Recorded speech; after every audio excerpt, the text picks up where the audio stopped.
Hi, I'm Maria Bailey, the author of Marketing to Moms and my newest book, Marketing to the Modern Mom. And what I want to talk about today is the future of influencer marketing, because it's changing every day with platforms.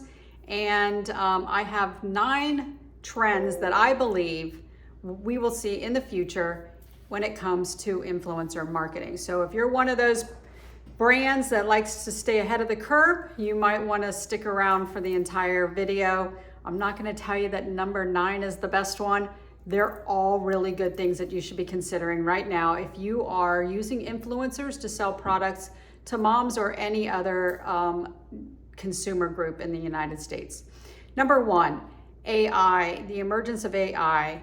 I believe, and we're seeing it already with brands who are hiring BSM Media and my influencers, brands are going to need long form keyword content for search, and it's becoming more and more important.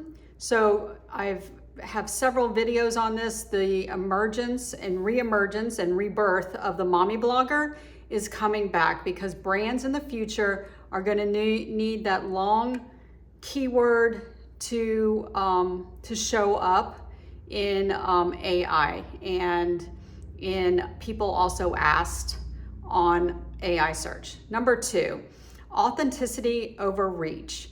With the emergence and growth and maturity of the Gen Z population, they are more and more skeptical of what they see on social media. So authenticity over reach is what's going to help you sell your products online.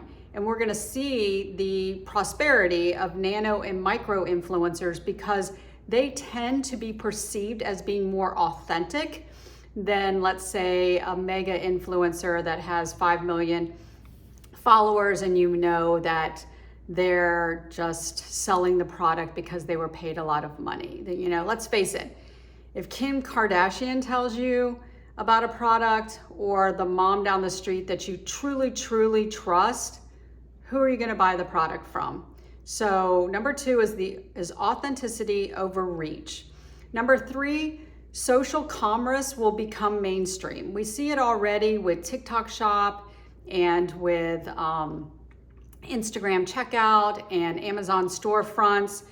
More and more, it's just going to melt together. In fact, did you know that in the United States, we are actually the slowest adopters of the social commerce aspect of social media? And I think a lot of that has to do with the fact that we've been paying influencers just for a social post with no attachment to sales, which leads me to the next point, and that is that we are going to see more data-driven ROI and new KPIs. So they will include sales.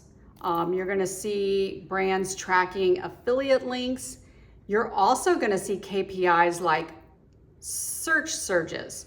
And I can only speak from the mom and the parent consumer, but if a mom sees a product that an influencer is showing her, I'm just going to use this one as an example. This is the Bot Talk. I saw it on Amazon. Many of my influencers now are using it. The first thing the mom does is she searches for that product to read reviews and see other information about the product. So during an influencer campaign, one of the things that we've ignored as marketers is that surge in search. And it's so easy now to track that with free software like SEMrush. So you are gonna see data-driven ROI. Next, you're going to see the expansion of influencer marketing beyond social media. And I preach this a lot to influencers. You got to own your customer. And apparently a lot of influencers and content creators are hearing what I have to say because they are creating their own newsletters. They're doing stuff like Substack where people pay and they, quote, own the customer and their followers so they can go back out and market to them.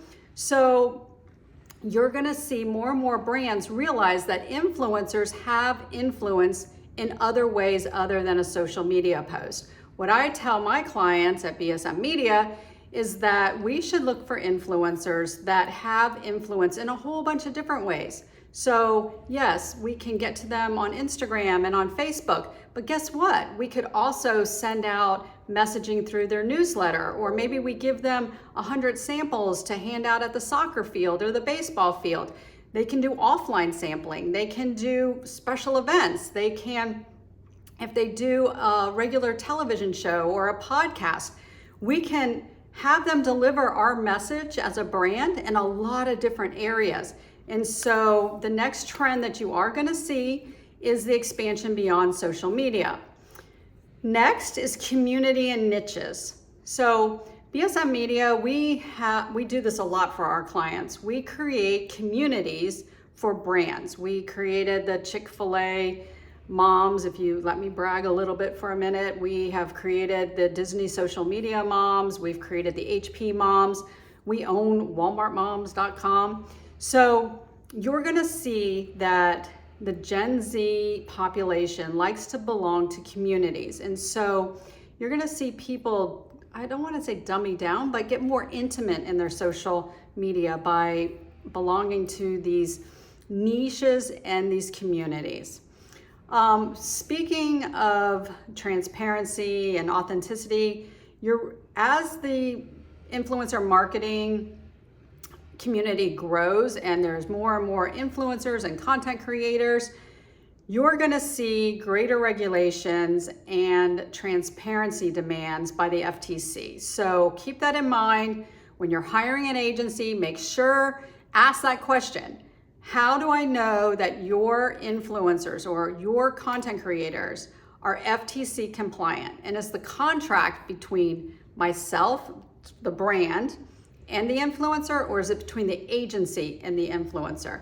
Because if you have the contract between the influencer and the agency, you have a little bit more protection there because it's the agency that is responsible for upholding the FTC compliancy. The rise of virtual AI influencers. What can I say about this?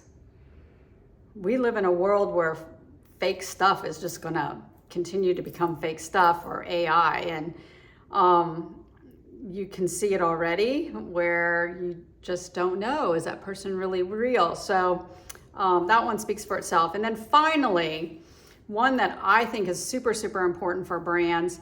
I believe that brands will use social media and influencer marketing to mine the comments and insights that are given when they engage with an influencer. So for instance, I work with a lot of brands where engagement is the most important thing. Of course, that's the metrics and the KPI that we all use beyond likes and shares and reach. I mean, impressions kind of don't matter anymore. I should do a video on the death of impressions, but I go through with my team and we actually read the comments because you can gain some really great insights. It's like a virtual focus group. If you can get a lot of comments about the product, you may learn something like, wow, the packaging really got my attention at Walmart, or it's really hard to open this, or my daughter liked it better than my son, and so maybe you change your messaging a little bit. But the comments are going to be more and more important because brands will recognize that when you engage with an influencer, you're also engaging with her followers. I hope that you found these 9 trends, the future of influencer marketing, beneficial. And if you have any questions, my name is Maria Bailey. You can reach me at Maria@BSM Media. Like and follow, of course, if you liked this video, and if there's anything I can ever do for you, please reach out.